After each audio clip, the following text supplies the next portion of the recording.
morning. Cold start. I have to dust this.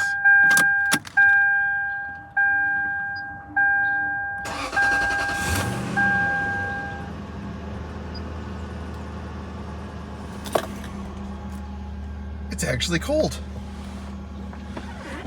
I mean, not cold by cold standards, but it's cold for LA, man.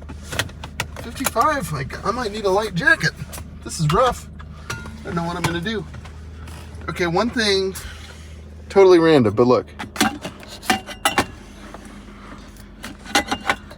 That won't work. That won't work. There. That would be the LS400 cup holder at times. Luckily this thing doesn't leak, so I think I'll just toss it on my seat somewhere. But yeah, welcome back. Sorry, I'm just trying not to hit things as I back up here. The turning radius, it's pretty fantastic. Oh boy. Yeah, man, we did it. Anyway, not much exciting to start the day with, other than it's cold. But I thought I would show it to you guys. We're gonna go to Anaheim this morning,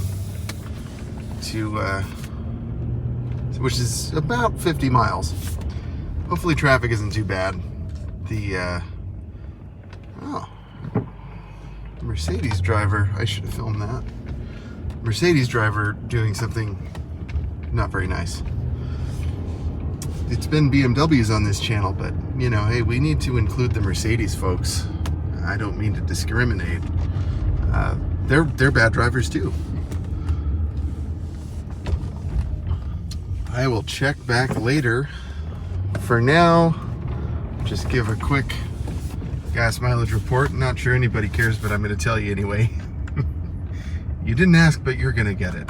So, range 192 miles,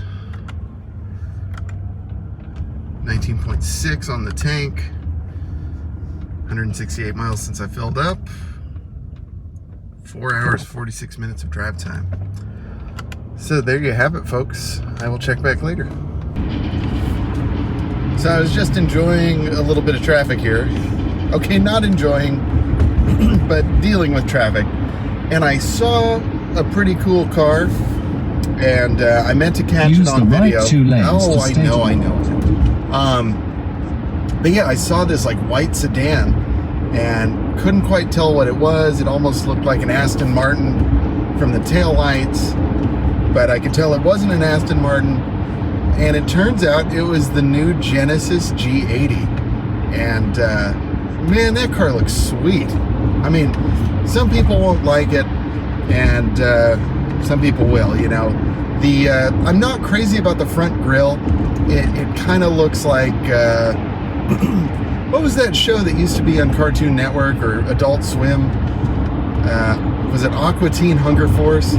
Anyway, the front kind of looks like the French fry guy with the mouth, you know, like a triangle mouth. And so I'm not crazy about the front, but looks really good from the side and from the back. Like, really beautiful car, and it also looks really smooth. And I like that Genesis, which of course, as you all know, is Hyundai.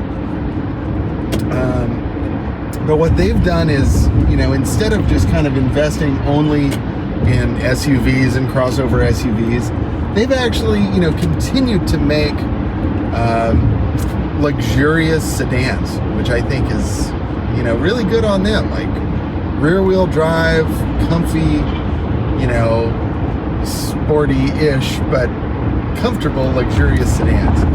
And I think they're kind of one of the only makers. Oh, there's the G80. I'm gonna see if I can get this in frame somehow. There it is. See the white one? Yeah, man. Again, it's a matter of taste, but I think that's pretty cool. Let's see if I can zoom in. There we go. That's a good looking car. Man, I bet that's comfy. You can just kind of see it floating over the bumps. So yeah, I'm a fan. So, you know, it kind of got me thinking, like, let's say you had a budget of, I mean, I don't know what that costs. I'll have to look that up. I'm thinking probably like 60 to 70. The G90, which is the step above that, is probably 70 to 80, you know, so, and I'm not, you know, I forgot like what the differences are between those models. Obviously, like the higher the number, the, you know, fancier the models. So I think like the G60, G70, G80, G90, I think, I haven't been paying close attention just because, you know, I'm not buying one, so I don't really care. But I am curious. And if I had, you know, if I had some money, let's say you had, God, cars are expensive now, so it's kind of hard to like it, I think like 10, 20 years ago, you would have said, hey, if you had $50,000 to spend on a car, what would you buy? And that 50 grand would be like a lot of car, like a significant amount of car. You could have almost anything you wanted. But now 50 grand, that just kind of buys you, you know, like that'll get you a nice, like, fully loaded RAV4. I mean, and it will. I looked it up. There's the RAV4 Prime. If you get that thing fully decked out, brand new, it's like $61,000 for a RAV4, dude. Come on. And you know, I would love to have it. It would be a great car, I'm sure, but not for 61 G's, dude. No way. So I guess the question is, for around 50 grand, if you could buy new or pre-owned, what would you buy? And for me, I think like I would have to go practical, just like thinking tool for the job. Those of you that have been watching the channel know that I do a lot of what you're seeing. So I need something that's comfy. I need something that gets good gas mileage, and something that qualifies for the HOV sticker. So if I were gonna not qualify for the HOV sticker, I would look for probably like a Genesis G80, G90, providing you could get one pre-owned for around 50. Who knows? I'll have to check that out when I have a moment. I would probably be interested in like a pre-owned Model 3 long range, maybe slightly older Tesla Model S, you know, providing I could find one that had not had the HOV sticker before. Might be interested in the Mustang Mach-E. You know, I've heard really good things about those.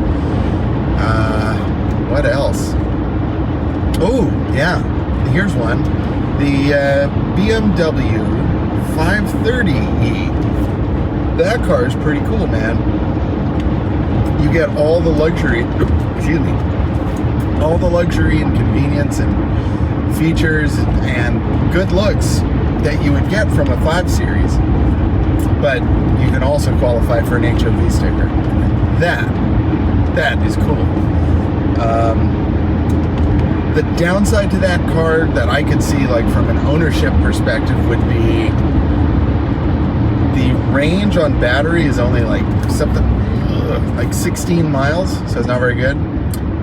And I think your average, like on the highway, is around 31 miles per gallon, which, like, you know, for a powerful luxury sedan, like, that's not bad. But you know, and I'm sure it takes premium fuel, so I'm sure I would kind of feel the operating cost of that more so than other things. Otherwise, you know, of the cars that are like readily available now that would qualify for the sticker for 50 grand and under, I'd probably be looking at like the Kia Niro, the Hyundai Kona, I think is the one. And, you know, I'm not a super huge fan of those cars. I don't think they look very good. But I am intrigued that like you would still get a pretty comfortable driver's seat from what it looks like. Still plenty of leg room and lots of features. So if you're looking at it as purely kind of a driving appliance, it's probably a pretty good deal, I think. Now, if I were not interested in the HOV decal, like I mentioned the Genesis, and see over there, I'm looking, look at that, LS400, that's nice. Now, when I interviewed my mechanic George, he was talking about how the LS430 looks too much like a Mercedes, so he doesn't like it. But I don't really care. I think it's beautiful. It does look like a Mercedes. He's right about that. But now it looks like a 430. You know, it's been around long enough. It's 430. So along those lines, I would probably be interested in an LS460. You know, if I could find a newer one. Those have surprisingly high resale value. I mean, like, try to find one. Like the first generation of the LS460 went from 2007 to 2012, I think, maybe 11. I think it might be 11 actually, because I think 12 was like the new body style. And, you know, anything in that newer body style, you're going to pay a premium for. You can get one of the first gen LS460s for anywhere between like $8,000 and $25,000. And, you know, and that's a nice car, but I think for that kind of money, there's probably better values, and it's a very expensive car when it breaks. And I think that's the real negative. The thing that's awesome about the LS400 and the 430 is, even though there are some things that are high tech about them, but there's still kind of, they're pretty simple cars when it comes down to it. So, with the exception of a few systems, depending upon the equipment that you have on your car. But overall, like, they're very serviceable. The 460 is just a little bit more challenging. I'm sure they don't break often, but when they do, you know, brace yourself, kids. So other cars that would be nice, you know, I do kind of have a soft spot.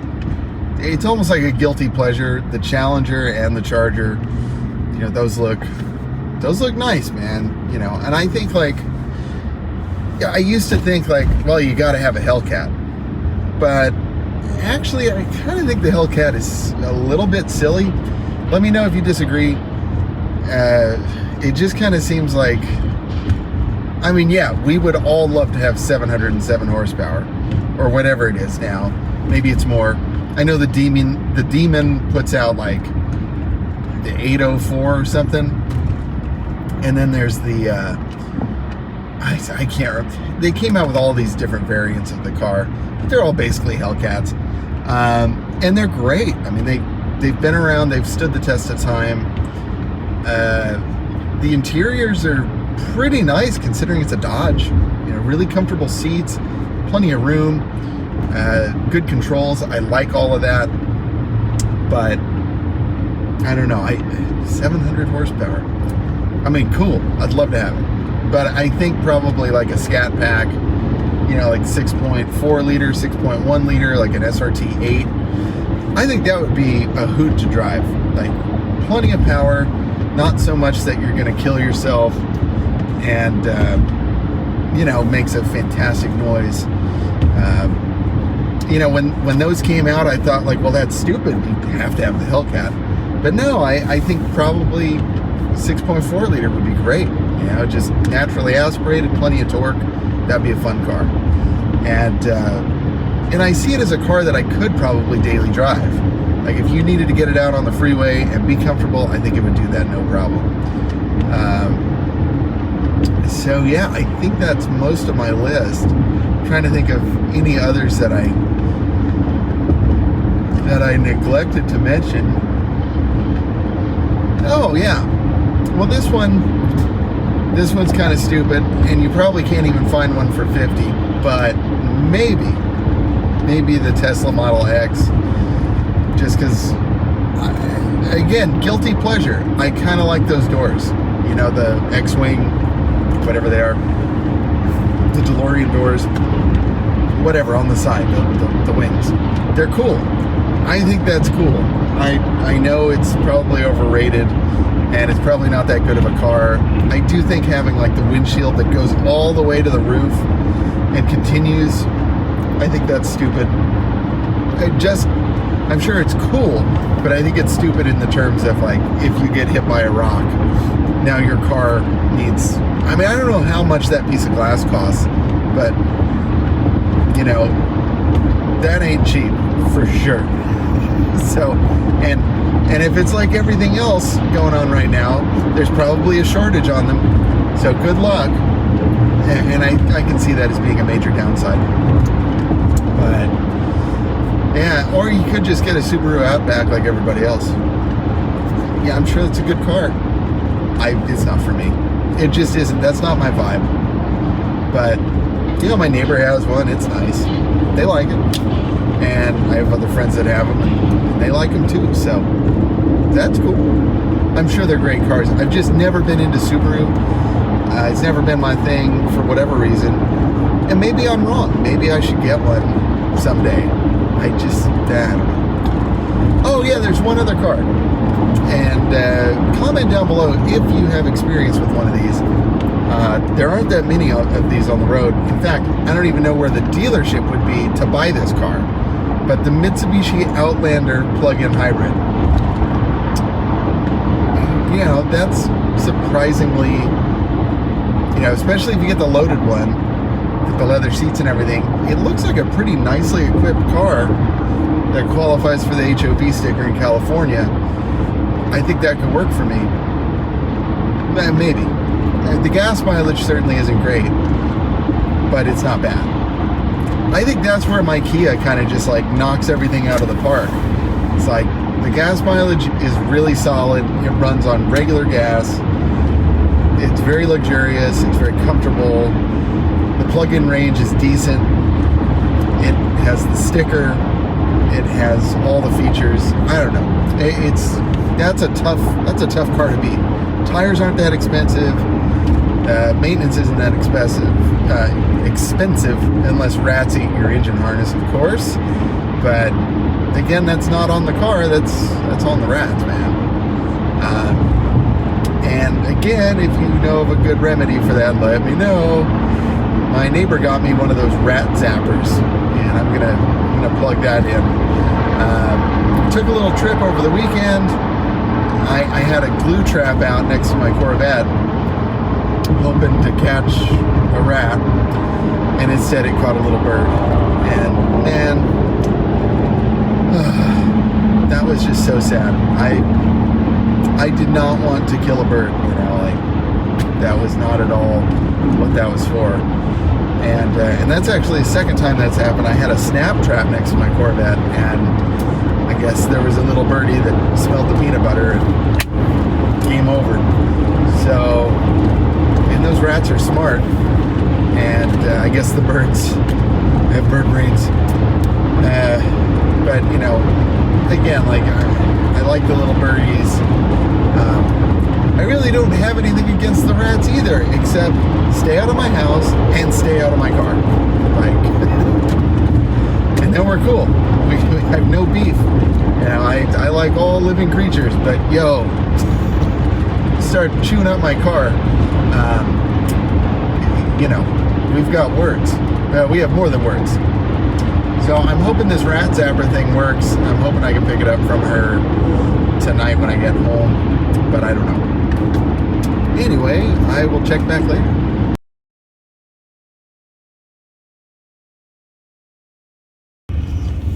Hey, welcome back. So it's almost 6 o'clock. I'm almost done with my work day, and I decided to stop for some gas.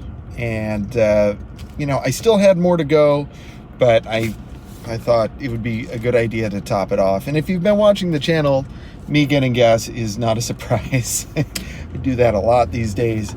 But in any case, I had a couple of top tips. One is sometimes these car washes will have kind of built-in gas stations, and that's really cool.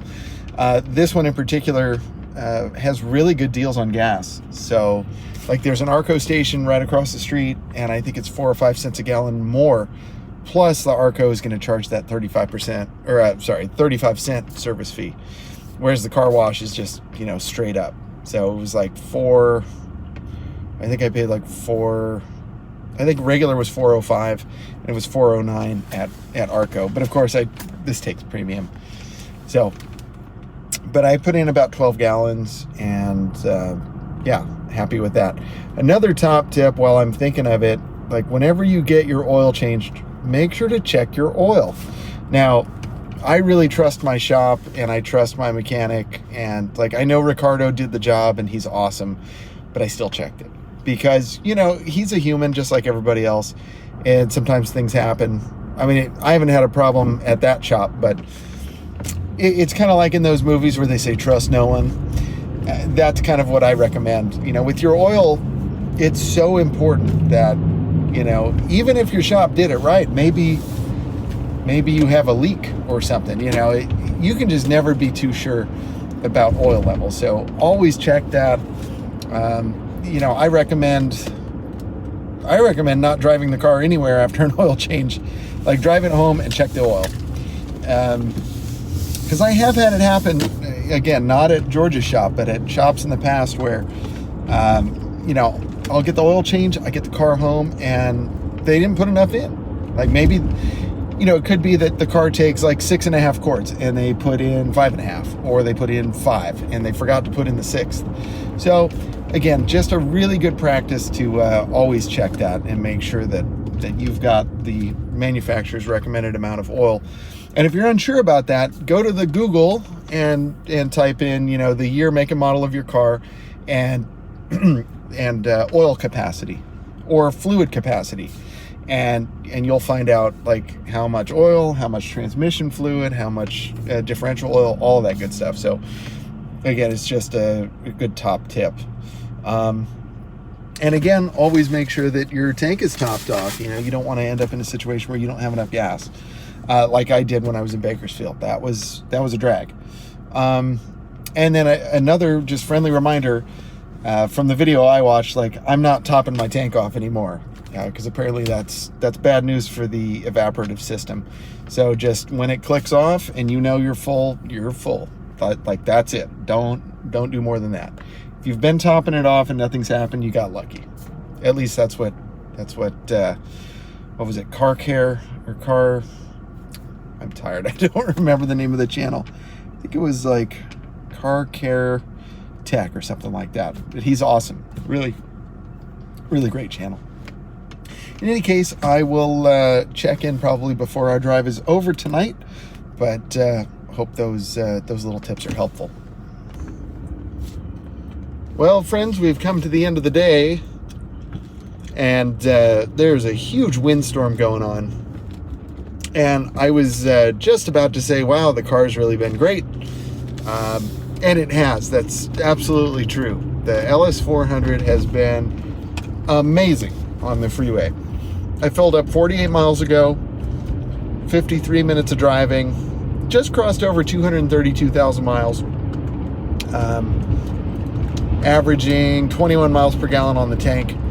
And considering I've been doing like brisk highway speeds with like insane gusts of wind going on, I mean, the car's just been a missile. It's been great. But I was almost at my exit and something out of nowhere just flew up and whacked my car, like really hard. I don't know what it was. It looked like a brick, but I really couldn't tell. It slammed into my windshield like on the passenger side corner, and I don't know why my windshield didn't break. I mean, this thing's incredible. You know, when they say these cars are built like tanks, I can vouch for it. I mean, I think that would have like destroyed my Kia. So really impressed with the car. It took one hell of a beating. It did take a little damage to the hood, but I think it's going to buff out. I hate to use that like, oh, it'll buff out as like a generic term, but I think literally it will buff out. I'll try and insert some photos of the damage. It just kind of left like a couple of really long streaks on the hood, I guess, where it just kind of flew right up there. So yeah, thankfully no major damage. I don't know where the object went after it it seems like it just kind of hit my hood, hit my windshield, and then flew away. And I can't really tell like what happened after that, but I didn't really see any damage on the roof. I didn't really look at the trunk, but I just kind of figured it just kept going. So I think I got lucky. It's just a good reminder, folks, that, you know, when you're out on the freeway, stuff can change, you know, in an instant. And I mean, there's no way I could have avoided it. I didn't see it coming. It's just, you know, we're having a windstorm, literally. So stuff's gonna fly around, and there's nothing you can do about it. But anyway, that's all I've got for today. Really appreciate you checking out the videos. If you're new to the channel, welcome. Please check out, you know, some of my other stuff. Click the playlists. Send the videos to a friend. All of that good stuff. I appreciate all of it. Needless to say, I hope you're all safe and everything's going well. And I will see you in the next one.